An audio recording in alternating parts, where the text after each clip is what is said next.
Sælir veriði ágætu hlustendur Lindarinnar, það Hafsteinn Gautur sem að talar.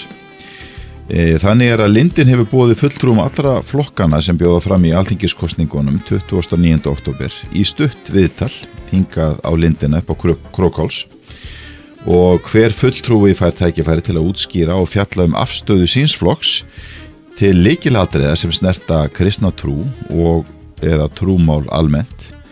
Og markmiðið með þessu spjalli okkar að upplýsa hlustendur afstöðu flokkana til þjóðkirkjunar, frjálsara trúfélaga og kristinna trúar almennt og hverju þeir hyggjast beita sig fyrir í þessum málum á næsta kjörtímabili.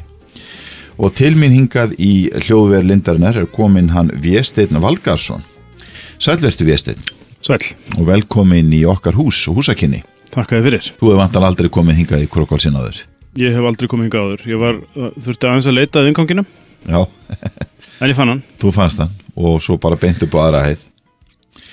En þú Vésteinn, þú ert varaformaður Alþýðu fylkingarinnar og kemur hingað sem fulltrúi þeirra og ert líka oddviti í Reykjavíkur kjördæmi norður.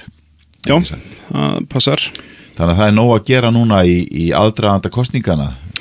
Því máttu trúa, það má segja að ég sé eins og Stefán G. Orti, kerra, plógur og hestur. Já. Ég oddviti á mótnana, aktivisti síðdegis og kosningastjóri á kvöldin. Það ekkert annað. Þannig að þetta eru langir vinnudagar. Já, þetta meðin fullt starfa því að við erum ekki með neitt starfsfólk á okkar snærum, við erum ekki á neinum fjárlögum frá ríkinu og þetta svona frekar heimatilbúin flokkur. Þetta mikið til sama fólkið sem vinnur alla vinnuna og þetta mikið vinna. Já, ég get trúa því. Heyrðu einn, það sem við erum búin að gera, við erum búin að undirbúa 6 spurningar sem okkur langar að leggja fyrir alla fulltrúana og við skulum bara vinda okkur í fyrstu spurninguna sem að hljóða svona, hvaða atriði eru formlega á stefnuskrá Alþýðu fylkingarinnar varðandi þjóðkirkjuna og frjáls trúfélög?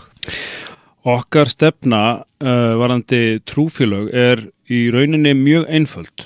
Við viljum algjört jafnrétti trúarskoðana og lífskoðana.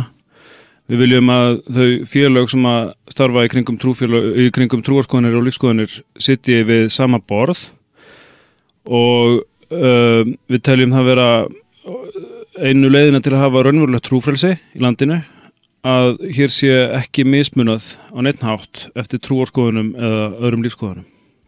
Hver afstaða ykkar til tengsla ríkis og kirkju?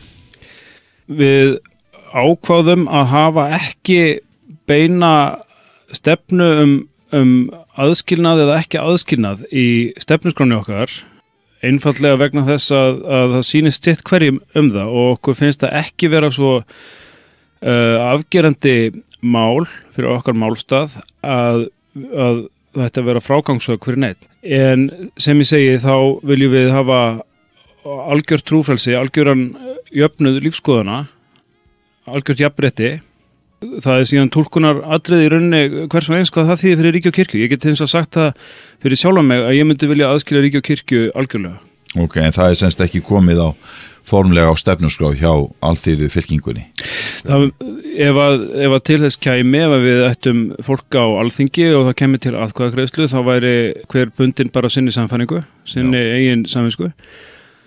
En ég fyrir mitt leyti myndi styðja algjöran aðskilnað ríkis og kirkju og ég hygg að svo sé flesta aðra líka sem að kemur til greina sem þingmenn hjá okkur þó með þeim fyrirvara að fólk væri ekki beinlínis bundið að því.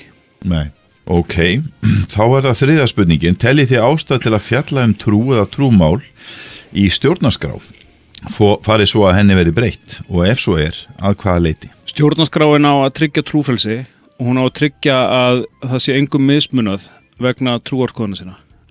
Hún ætti ekki að segja neitt annað trúarbrögð og hún ætti ekki að áskilja einu trúfélagi sérstaka vernd eða sérstaka stöðu innan íslenska ríkisins.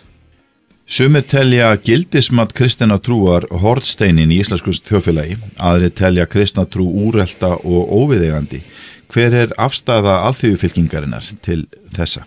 Já, gildismat kristninnar það nú margt sem að felst í því orði og sumt af því ekki úrelt og sumt af því úrelt, en það fer í rauninni dálítið eftir því hver spurður hvaða gildismat þetta nákvæmlega Það margt í biblíunni til dæmis sem gjörsamlega úrelt, til dæmis í syfjamálum eða heggningum eða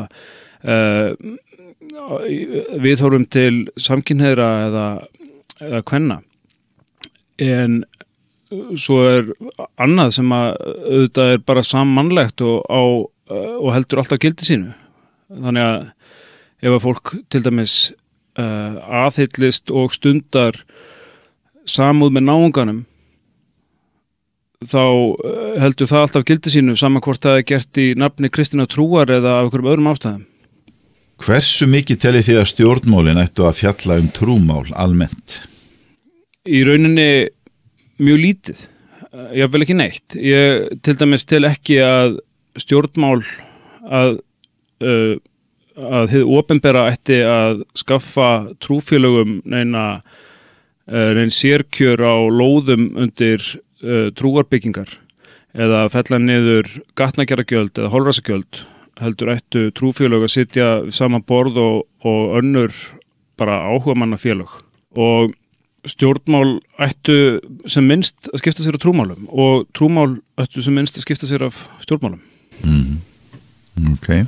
Það rauninni eru trúarskoðanir ættu að vera einkamál hvers og eins.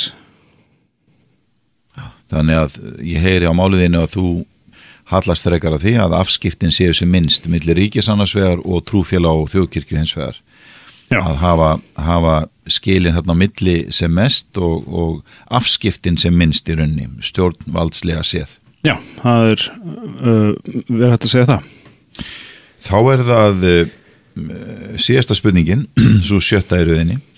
Teljið þið að kristnar kirkjur, líknarfélög eða hjálparsamtök hafi haft áhrif á íslenskt samfélag? Og ef svo að hvaða leyti? Ég hugsa að það sé óumdeilt að kristnar kirkjur, líknarfélög og hjálparsamtök hafi haft áhrif á samfélagið. Og það auðvitað ekki hægt að líta fram hjá því að margt fólk sem hefur haft sárt að binda og átt bágt hefur fengið ómetanlega aðstoð frá kristnum trúfélögum og starfsemi sem tengist þeim.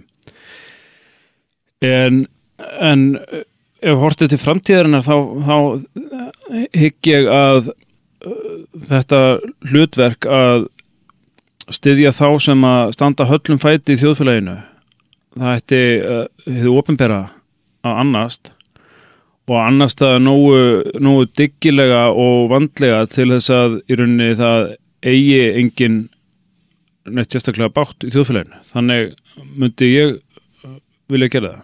Þannig að það væri ekki fólk væri ekki háð því að fá ölmusu frá líknarsamtökum, heldur ætti það rétt á framfærslu og rétt á því sem að nauðsynlega þarf. Gott mál, Vésteinn, takk kærlega fyrir þetta og gott að fá þessi skýr og greinagóðu svör. Við erum svona að leggja þetta upp þannig að kjósendur sem að þurfa að fara að gera upp hug sinn, þeir sem að hafa ekki gert það nú þegar í aðdraganda kosningarna 29. október, eigi auðveldara með að sjá munin milli þeirra flokka sem bjóða fram til Alþingis núna, í sérstaklega þessum málaflokki, því að það stór hópur fólk sem hlustenda hópur lindarinnar og fólk forvitið að vita hvað flokkarnir hyggja að speita sig fyrir ef þeir ná áhrifum inn á Alþingi varðandi þessi mál með þjóðkirkjuna og trúfélaginu og annað slíkt. Þannig að ég þakka kærlega fyrir komuna, Vésteinn, og hérna eitthvað sem þú vilt segja svona lokum, eitthvað sem kemur upp í hugan? Já, ef að fólk vil kynna sér stefnu alþýðufylkingarinnar, þá hægt að finna hana á internetinu, alþýðufylkingin.is, og listabókstafurinn okkar R. Já, ok. Gott mál, þakka kærlega fyrir Vésteinn og gangið bara vel á lokasprettinum í kosningabarátunni og ég bið bara Guð almáttugan að blessa þig og þína fjölskyldu og ykkar vinnu alla, og ég bið bara visku Guðs inn í alla ákvarðanumtöku ykkar í framtíðinni og þín persónulega líka. Guð blessi þig og takk fyrir. Takk fyrir það.